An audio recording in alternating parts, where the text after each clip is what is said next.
তো ছাড়াপোনারা, আজকে আমরা শিখবো না, আমরা জানবো, শেখার কিছু নেই, জানলেই হবে।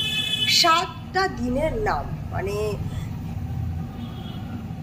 শনি থেকে রবি পর্যন্ত পরপর কি কি নাম আছে সেগুলো আমরা জানবো। শনি, রবি, সোম, মঙ্গল, বুধ, বৃহস্পতি, শুক্র, আবার চলে আসলো শনি, তারপর আবার রবি। তো এগুলোকেই আমরা আজকে জানবো ইংরেজিতে, মানে যারা ইংরেজ আমেরিকায় থাকে তারা এগুলোকে কি বলে।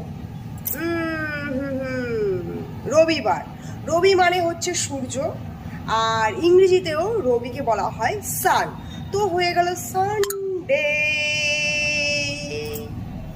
সানডে।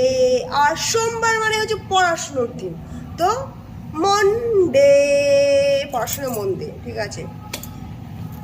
মঙ্গলবারকে ওরা বলে টুয়েসডে, মানে তুইও মন দে, টুয়েসডে। তারপর আসলো বুধবার, ওয়েডনেসডে।